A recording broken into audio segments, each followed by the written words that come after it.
Olá, quero convidar você a vir conosco nesse passeio. Estamos em Pedra Branca, distrito da cidade de Cumaru, cidade a 120 quilômetros da capital pernambucana. Ficamos aqui na região do semiárido, onde iremos tratar de um tema que tem sido problemático há cerca de séculos, não só no Brasil, mas como em todo o mundo. O foco hoje é o Nordeste, é a seca no Nordeste, dando continuidade à nossa temática sobre os impactos do verão. Seja muito bem-vindo, fique conosco.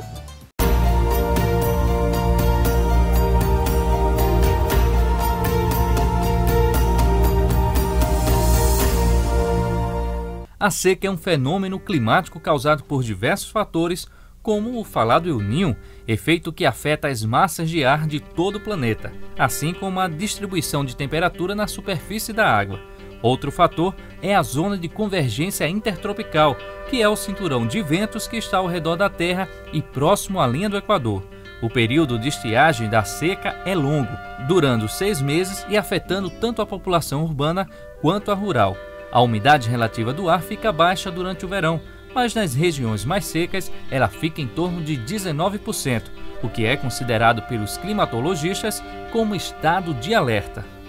Muitas cogitações, mas até agora poucas soluções foram pensadas para os efeitos da seca no Nordeste.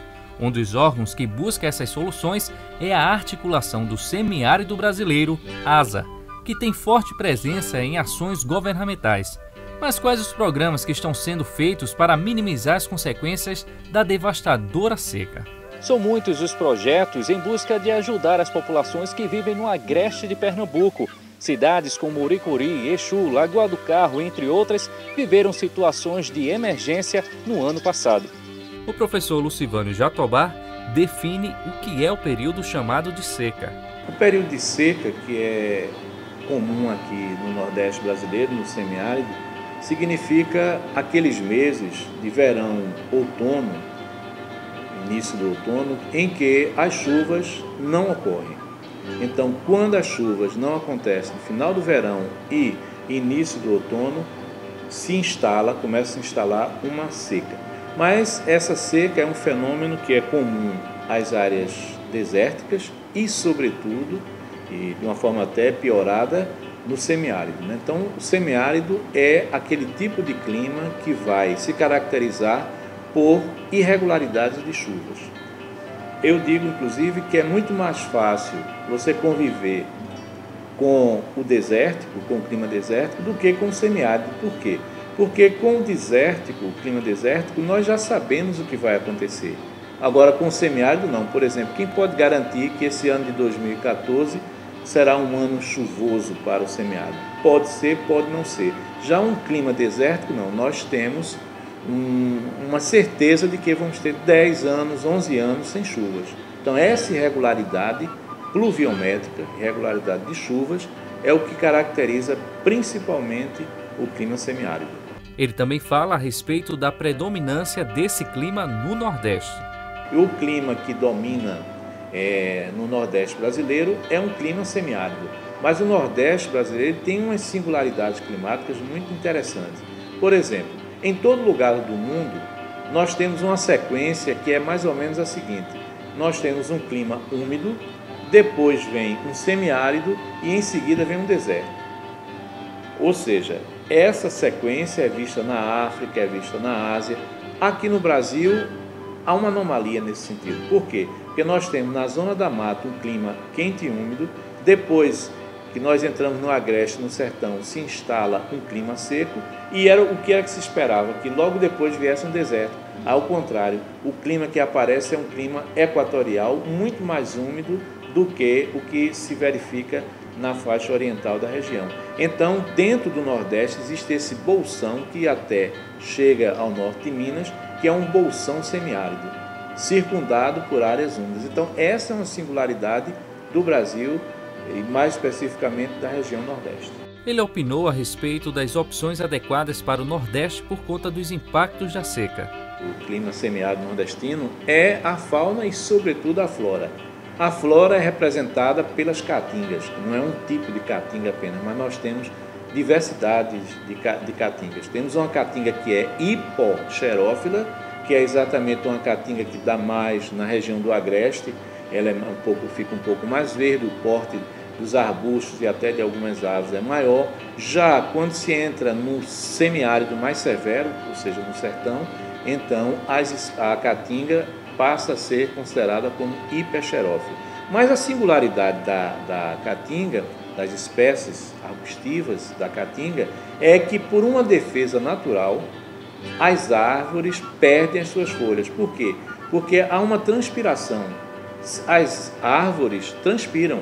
Então, quando há um período muito seco, essas árvores, por uma defesa natural, por uma sobrevivência, por uma sapiência, podemos dizer assim, uma sapiência da natureza, elas deixam cair as suas folhas e o observador tem a impressão de que toda aquela flora foi dizimada e que só que quando houve uma chuva que começa a ficar verde, nós pensamos que as árvores nasceram, que as gramíneas e ciperáceas nasceram, quando na verdade elas estavam vivas. Agora, por uma defesa natural, elas perdiam as folhas. E esse fenômeno é um fenômeno muito estudado, muito conhecido, se chama caducifolismo.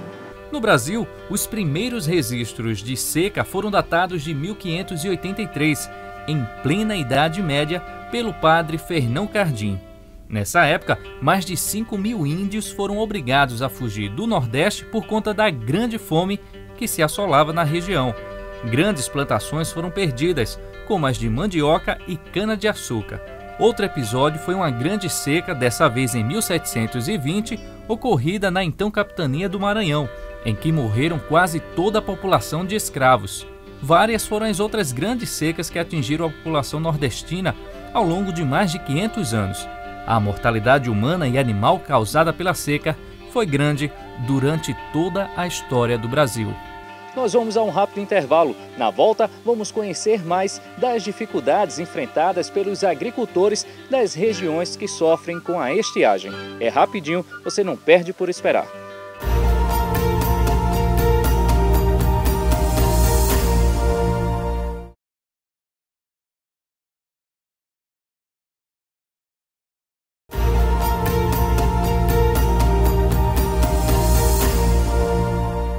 A seca no Nordeste e suas consequências já são registros.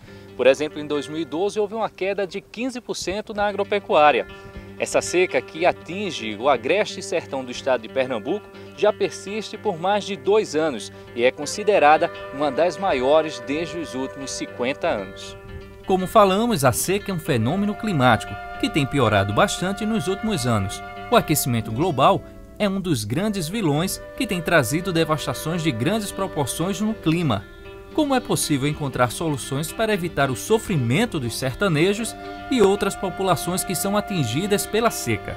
Os projetos do governo podem ser considerados eficazes? Você sabia que não apenas o Nordeste brasileiro sofre com a estiagem? Também atinge parte do estado de Minas Gerais. A vegetação do Cerrado e Caatinga são as principais das regiões Nordeste e Sudeste, além da Caatinga, único bioma exclusivamente brasileiro, no qual o subsolo também pode armazenar água durante o período de estiagem. Na vegetação do Cerrado, mesmo com o sol escaldante e clima seco, apresentam folhagens verdes e a presença de água. Joelma Pereira nos contou a respeito do trabalho realizado aqui antes e após a chegada do Centro Sabiá e dos projetos da ASA. A gente trabalhava com a maioria dos agricultores familiares, né? Trabalhava num jeito tradicional de cultivar e de cuidar até mesmo dos animais. As dificuldades eram maiores, porque a gente teria que buscar água com uma distância bem considerada, né? Da casa da gente. E sem falar no tempo, né? Que a gente não é que perdia, que era uma necessidade de buscar essa água distante. Mas era um tempo que, se a gente tivesse um outro jeito, aproveitava melhor, né? Já que a gente gastava meia hora, 40 minutos para buscar água para se beber, cozinhar e dar banho nos meninos, né? Fazer as atividades de casa. Então, não era uma vida muito fácil, né? E era um trabalho que a gente precisava fazer todos os dias. A busca da água, cuidar do roçado, cuidar dos animais que a gente tinha na época. Então, eu eu costumo dizer que a vida da gente antes das ações da ASA era uma vida mais difícil, né? Principalmente porque a gente vive numa região semiárida. A agricultura também falou a respeito da realidade dos projetos da ASA na cidade de Cumaru. Uma realidade totalmente diferente do que era antes, porque quase todas as famílias são beneficiadas pelas tecnologias de armazenar água, né, na zona rural, principalmente para as famílias que é da zona rural, que tem grande dificuldade de acesso à água, né? A gente antigamente tinha água só no período de estiagem de carro-pipa, e em um lugar só você teria que todas as comunidades tinham um ponto que essa água vinha e todo mundo ia buscar essa água nesse mesmo local. Hoje as famílias têm no seu terreiro de casa uma cisterna pequena de 16 mil litros para beber e cozinhar, e uma boa parte das famílias também estão acessando a segunda água, que é a água de produção. Então é o antes e o depois, né? O antes das tecnologias, que eram essas dificuldades todas que eu citei, e depois com as tecnologias que o povo hoje aproveita melhor o seu tempo, cria outros animais, tem essa segunda água para produção, faz os seus próprios canteiros e tem uma facilidade maior, porque junto com a cisterna não vem só o cimento, a areia, a brita, né, para se construir essa cisterna.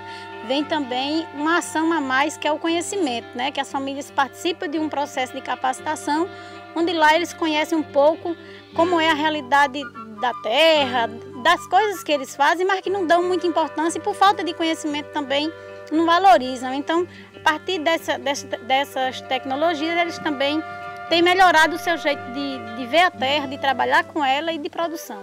Joelma também fala a respeito dos tipos de culturas que se tinha e as que hoje predominam na região após a chegada do projeto da ASA.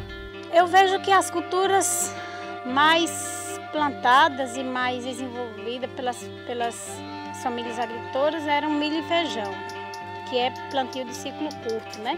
Mas com a cisterna, todo o quintal de casa está ficando um quintal produtivo e permanente, porque eles têm essa segunda água e está garantindo para eles que eles tenham no quintal de casa ou ao redor de casa, né, várias culturas.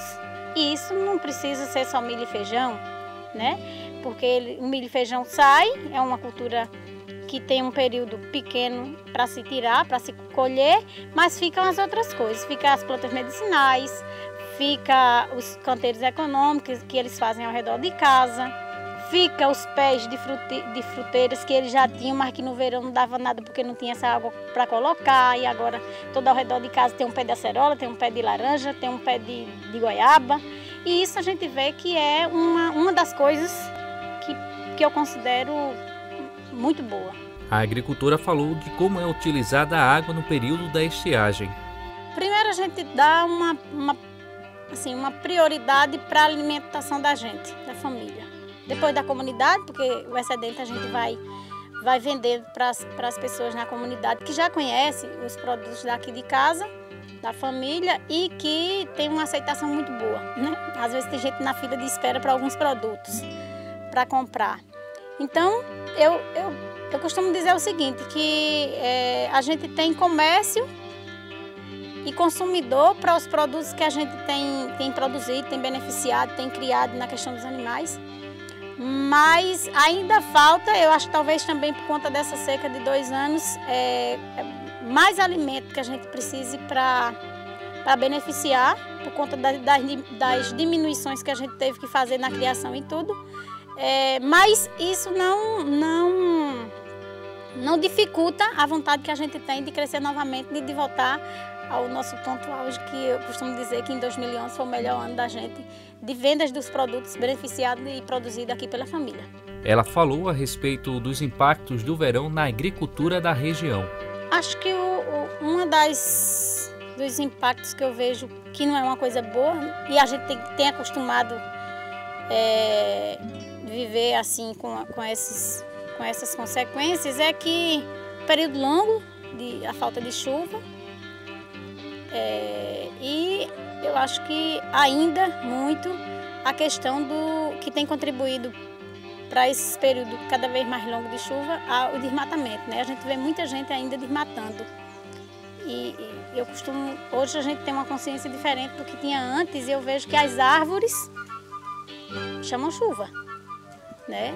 Antes a gente percebia que quando tinha grandes matas, quando se formavam as nuvens, logo ali perto ela caía.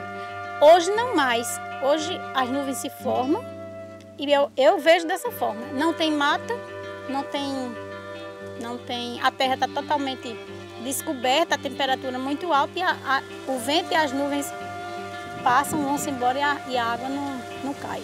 O coordenador nos explica quando surgiu o Projeto Sabiá e quais são os principais projetos e programas desenvolvidos. O Centro Sabiá surgiu em 1993, né? Nós fazemos 20 anos agora, fizemos agora em julho de 2013. O Sabiá surge, na verdade, com uma proposta para a agricultura familiar, né, em Pernambuco, né? Nós surgimos aí com a estratégia de construir sistemas agroflorestais em Pernambuco, e hoje estamos em 3 regiões: Mata, Agreste e Sertão.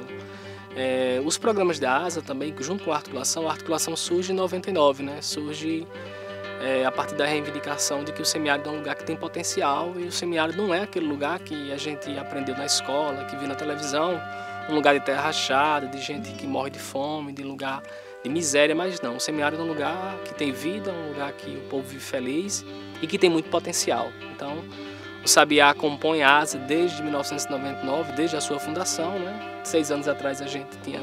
O Sabiá existe, e aí 6 anos depois a gente passa a compor essa articulação, né? Que estamos nela até hoje. Ele ainda destaca o trabalho realizado pela ASA na cidade de Cumaru. Iniciamos aqui em 2003, uma parceria da ASA com o governo federal a partir do Ministério do Desenvolvimento e Combate à Fome, o MDS. Até hoje temos parceria da ASA com o Ministério do Desenvolvimento Social, mas assim, a gente partiu de um processo que a gente pode dizer que ele é revolucionário. Antes, os governos eles tinham as políticas voltadas para o semiárido, né? E aí não era voltada para o semiárido porque era a política de combate à seca, né? As políticas que os governos fizeram, historicamente, ao longo dos últimos 50 anos, elas foram políticas de combate à seca. E elas não dialogavam com a realidade das famílias, elas dialogavam com o que é combater a seca. Você não pode combater a seca é um evento natural. Secas não existem só no Brasil, a seca existe no mundo todo. Desde que existe história do Nordeste, existe seca, né? E aí, assim, a partir de 99, da criação da ASA, né, dessa ressignificação do semiárido, de olhar para o povo do semiárido como um povo que tem potencial, como um povo que tem coragem, como um povo que tem história e que tem conhecimento, a gente parte do princípio disso para poder construir uma nova imagem para o semiárido. Eu sempre digo que, na verdade, a articulação do semiárido foi a responsável por criar o significado do semiárido, que antes era só de região seca que chovia pouco. Mas todos esses adjetivos, né, relacionados ao povo e à história dele, foi a ASA que criou, foi a ASA que alimentou, né, a ASA, as pessoas que acreditam nessa proposta do semiárido. Então, aqui em Cumaru não foi diferente de vários lugares, né? Nós estamos aqui em Cumaru, mas 1.133 municípios do semiárido também chegaram à ação da ASA nos últimos 14 anos. A ASA chegou nesses 1.133 municípios, que são 9 estados do Nordeste, mais o norte de Minas Gerais. Antônio Barbosa fala se é possível o conceito de agroecologia numa região com essa realidade. A agroecologia hoje ela é uma realidade. Hoje, se você olhar aqui do entorno da propriedade de Joelma e você sai um pouco do entorno dela, você percebe como é diferente essas realidades, né? Eu dizia para Joelma que, por exemplo, se você olha para esse solo aqui, você vê que ele não está descoberto, ele é um solo que ele tem vida. Hoje um dos grandes debates a nível mundial é como a gente vai permanecer com os solos férteis, porque a agricultura hoje no Brasil, familiar sobretudo, ela é responsável por 70% da produção de alimento para as famílias. Então, 70% do que a gente come todo dia, ela é fruto da agricultura familiar. Então, como é que a gente mantém esses solos férteis, né? Então, a agroecologia é uma ciência ampla, né, que está nesse campo também da técnica, né, de você perceber como é que se produz com o mínimo impacto possível, porque impactos a gente tem. Mas como é que eu minimizo esse impacto ao nível que ele não prejudica a minha produção, ao nível que ele não prejudica o meu vizinho? Então, por exemplo, esse sistema que a gente está aqui é um sistema agroflorestal, onde você tem floresta, onde você tem plantas nativas da caatinga, que é o bioma daqui, mas também você tem plantas que alimentam os animais, que alimentam as famílias, mas também que alimentam sobretudo a terra, porque é da onde vem, e aí você mantém essa fertilidade, esse ciclo virtuoso, na verdade, ele se mantém na produção.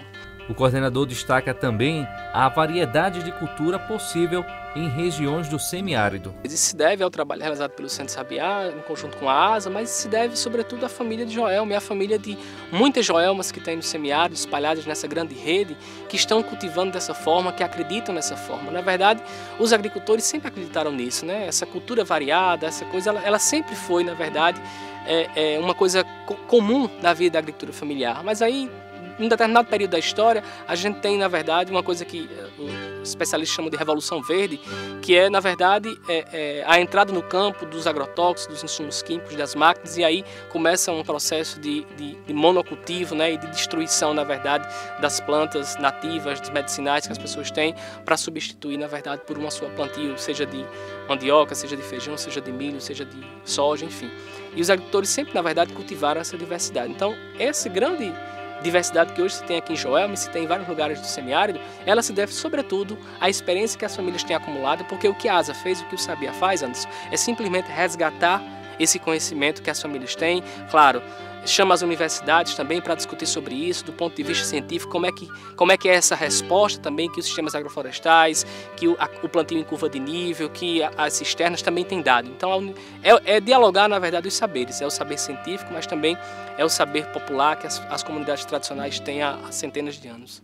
Antônio Barbosa fala a respeito da aceitação da comunidade com respeito aos projetos aplicados. Aqui em Cumaru hoje você tem uma parcela grande de agricultores que têm trabalhado com esse modelo de agricultura, com essa forma de agricultura. Agora, claro, em diversos estágios, Anderson. Uns como Joelma, que tem um estágio mais avançado, uns que estão iniciando algumas técnicas e uns que experimentam algumas técnicas para entender se é bom, né, ou se é ruim aquilo.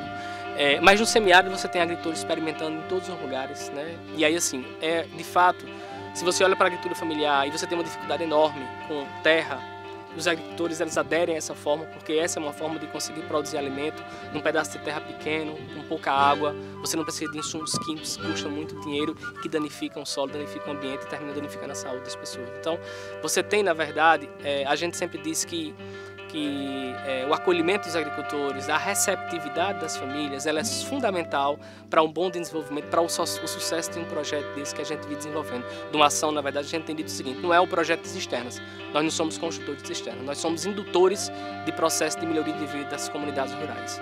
O coordenador também destaca de onde vêm os recursos aplicados nesse projeto e também quem são os principais parceiros. A ASA hoje tem diversos parceiros, mas o principal financiador dos projetos da ASA é o governo federal, né, a partir do Ministério do Desenvolvimento Social, que vem financiando desde 2003. Mas assim, a gente fica feliz por isso, porque isso de fato mostra que o Estado brasileiro ele consegue entender esse processo de transformação e avaliar como positivo, né? Então é o Estado, na verdade, dando aquilo que as populações, né, que as populações tanto deram durante toda a sua vida, né, retribuindo isso, entendeu? É como se o Estado estivesse reconhecendo, né, a importância disso e reconhecendo para as populações através do financiamento de estratégias de projetos como esse, das cisternas, do PUMC, do PU+2. Antônio Barbosa também destaca os principais obstáculos encontrados para a aplicação do projeto. O semiárido é muito grande, muito diverso. Chegar em todo esse semiárido é sempre um obstáculo. A gente tem organizações, mais de 1000 organizações espalhadas nesse semiárido, que assim como o Sabiá em outros lugares tem feito esse trabalho. Mas um dos obstáculos, de fato, é esse de chegar nesses locais. E aí, geralmente, as famílias que estão mais empobrecidas, que estão mais exclusas da sociedade, excluídas, elas estão num canto onde a associação não está, onde o sindicato não está. Isso, de fato, é uma grande dificuldade. Mas tem um obstáculo que ele também é político, Anderson, que é o entendimento do governo, né? O entendimento de que nós precisamos que a população receba os benefícios, que a população seja apoiada por esses projetos. E aí os governos também, não é tão simples dialogar com o governo, com qualquer outro financiador, de reconhecer isso, de perceber, né? Por exemplo, agora a gente tem enfrentado que é no campo das cisternas de plástico, né? O Ministério da Integração Nacional, que também compõe o governo, tem colocado a cisterna de plástico como opção para a cisterna de 16 mil litros. E assim a gente entende que essa cisterna ela é 2 vezes mais cara do que essa.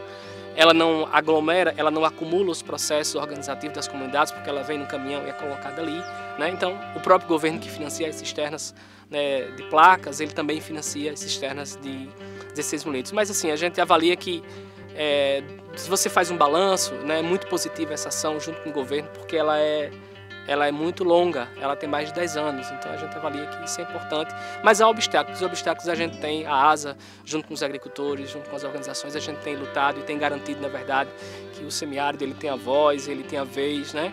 E ele seja reconhecido o potencial que de fato que ele tem, e o governo tem percebido isso. Ele destacou a importância do semiárido. O potencial que o semiárido tem, ele é enorme. Então é preciso reconhecer isso, perceber que isso tem uma importância fundamental na vida das pessoas. Um semiárido como o Brasil, que tem 22 milhões de pessoas, o mais populoso, mas também o mais chuvoso do mundo é esse nosso. Então hoje as pessoas não precisam mais sair daqui para ir para o sul do país, para o sudeste, para grandes cidades em busca de trabalho. Aqui também é um lugar que se trabalha, aqui é um lugar que se gera renda, aqui é um lugar que gera dignidade. Então as pessoas hoje estão felizes, as pessoas do sertão, do agreste, dos cerrados que estão no semiárido, hoje podem se orgulhar de estar nesse lugar, sempre puderam, mas com essas ações da ASA, né, de reconhecer essa região, eles hoje são mais felizes, com certeza. Chegamos ao final de mais um programa. Com este, encerramos a série a respeito dos impactos do verão. Não deixe de participar mandando sua sugestão e crítica através do e-mail ecologica@rbc1.com.br. Lembre-se, cuidar do meio ambiente é uma tarefa nossa. Um forte abraço e até o próximo encontro.